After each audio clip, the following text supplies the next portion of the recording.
All right, what's going on, everyone? It's Cody with Nothing But Cardboard, and today, as you may have seen from the thumbnail, I'm going to be sharing with you my strategy for the $500 PSA challenge. So stay tuned and check out how I'm going to redeem myself after the previous challenge.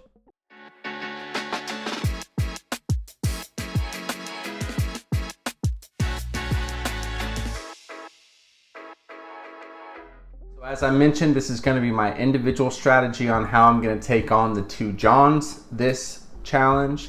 And it's something that I'm a little bit more familiar with since we do primarily grade with PSA. So we have $500 to spend and we have way more time than we did with the SGC challenge. So things are going to change a little bit for me. And especially because this isn't my own money, I'm going to have to play things a little bit safer because I don't want to put their money or our money at risk with this challenge with something crazy. And also at the same time, my major focus with this challenge is going to be liquidity.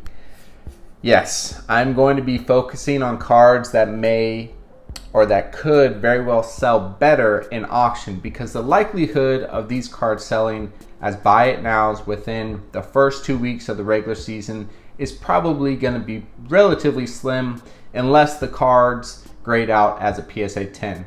But nevertheless, for the next month before we have to send our cards to PSA for grading, my strategy is going to be as follows.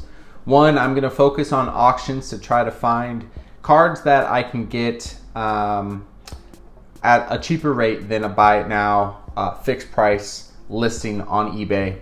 I am going to try to utilize Twitter to my advantage because I know the other guys don't utilize it at all. However, I am probably going to focus most of my attention on eBay, but of course, if I could never find something on Twitter, I will snag it.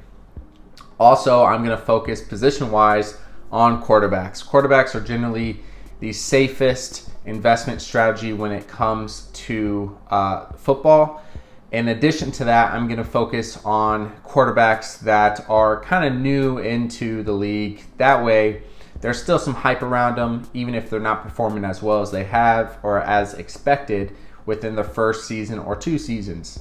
So I'll probably focus on 2021 quarterbacks and some 2020 quarterbacks. So somebody like a Tua Tagovailoa, who's currently super undervalued in the hobby. Maybe I can snag a few Mac Jones. And the idea behind those two is, well, yes, they're low value right now, and to expect a high value return once the cards are graded is kind of insane. However, when the season starts and hype starts building, these players are performing in OTA. I don't think either one of those quarterbacks are going to be replaced by their backups. So I'm going to ride the hype of OTA into this investment.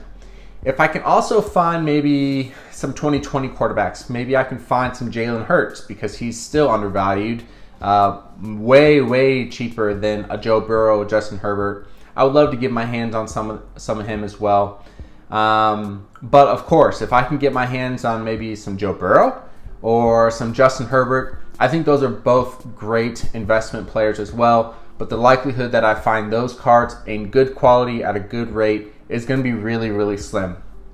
Now, similar to my SGC challenge, I'm always going to be looking for a banger, right? One card that if it grades out, it could win the competition. So John, last competition, had that beautiful Wander Franco that really netted him a lot of profit. It's going to be the similar approach to that. I had the Jackson Holiday for that challenge. It did not grade well, and I mean, even so, making money from that card was way more than the other kind of midstream cards, low tier cards that I had for that challenge. So again, I'm going to focus on quarterbacks. I'm probably going to spend all $500 right off the rip.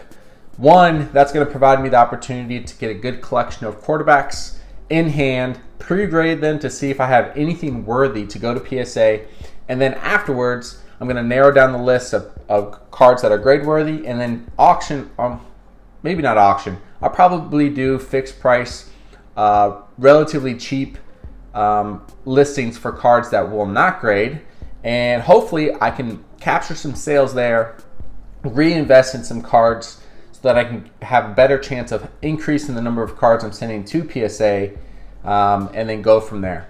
Now, hopefully when I get the cards back, I can move some cards quick. And if I can move the cards quickly, that'll give me an opportunity to send off another PSA order while the guys wait for the second week of the regular season to sell their cards in auction. Now, I know that's a huge risk, but here's the idea.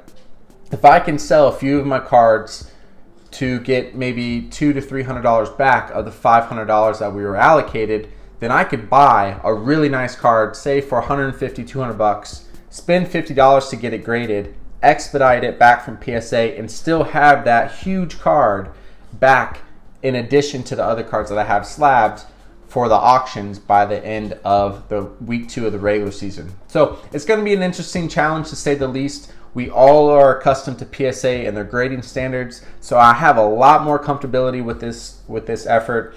No, I'm not doing any skill players, so it's not going to be a true Cody return with either an offensive or defensive lineman or a linebacker, whatever it may be.